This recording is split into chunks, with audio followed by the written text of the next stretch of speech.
Hey everybody, this is Amy Warden with Great Cakes Soapworks, and I am just restocking my coffee soap today. And I don't think I've done a video of this one, so I just figured I would do that real quick. This is a regular recipe, what I would consider my regular recipe.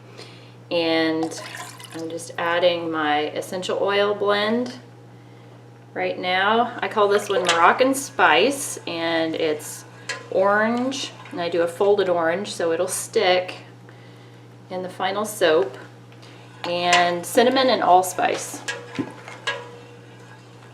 Now the spicy essential oils can be a little sensitizing for the skin, so I don't use too much, just enough to give it a little bit of a spicy scent. And I'm ready to add my lye solution now.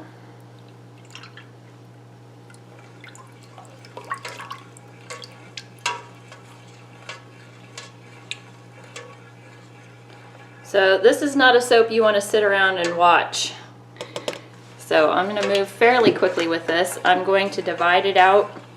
I have a red clay and an orange clay, and I'm just going to do a quick in the pot swirl and then pour it in the mold. So pretty simple.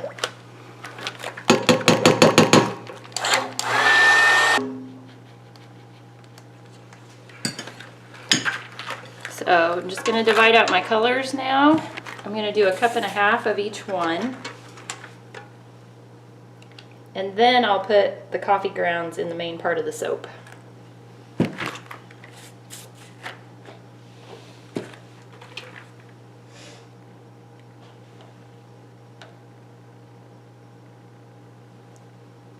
So I'm going to go ahead and stir in the coffee while it's still pretty fluid. I'm going to do 3.5 tablespoons.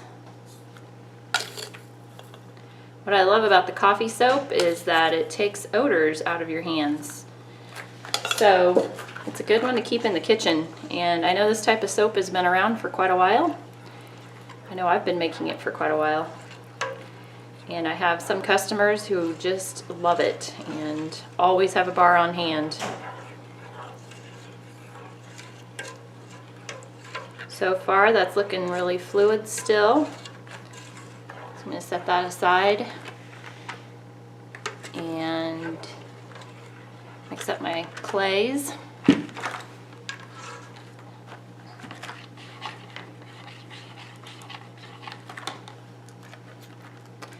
And I have a hard time with these little sticks in my gloves. So this is an Australian red reef clay, and it is strong. So I'm just doing 1/2 teaspoon and 1.5 cups of soap, and you'll see it's plenty dark. Makes a nice, deep, rich red color. Just a little hint of brownish red, basically.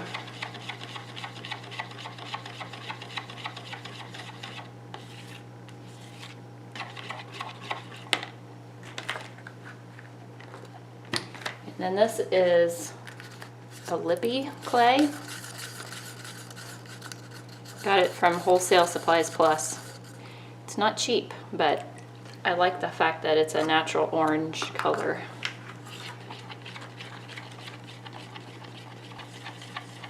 So that was 3/4 teaspoon for 1.5 cups of soap. And that looks perfect.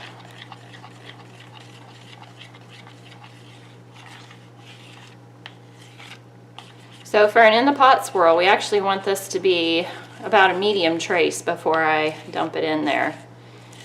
So even with the spicy essential oils, this is turning out to be a little bit longer working time. So I may end up stick blending it just a hair to jumpstart that process.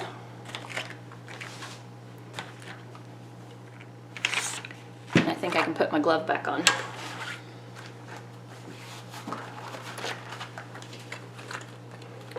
Now this one looks like it's setting up. It's a little thicker than the other ones. So I'm going to leave that one alone and just stick blend my colors.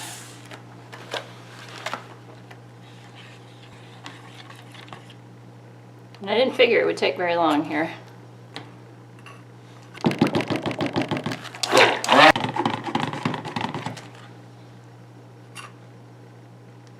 Okay.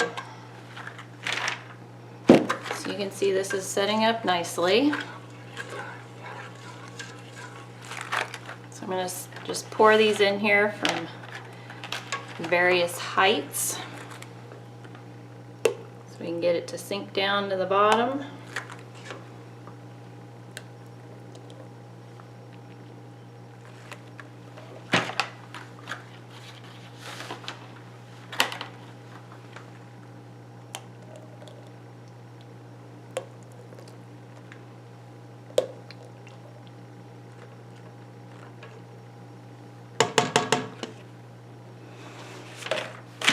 And I've got my super long mold here, so just gonna give this a quick stir.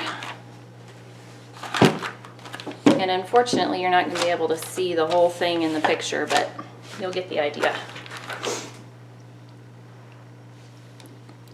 When I pour in the pot swirl, I usually wiggle it back and forth as I pour it to give it a little more movement.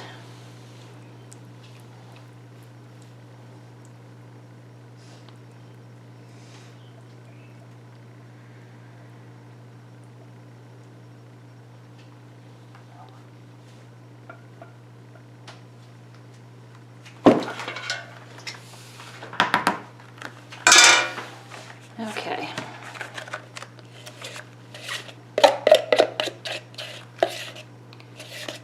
Take what I've got left here and put it on the top.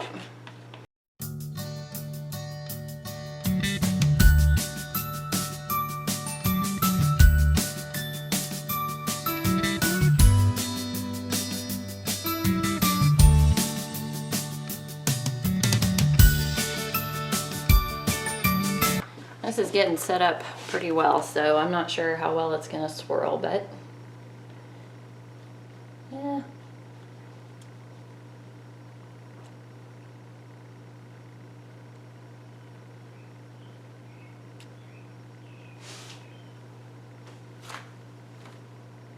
Not doing too bad.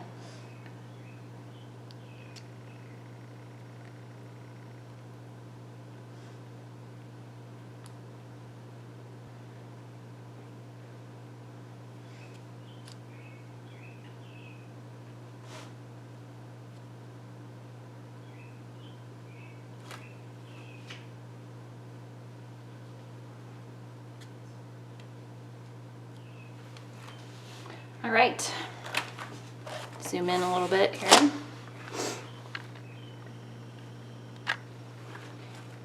And we'll see how that looks tomorrow.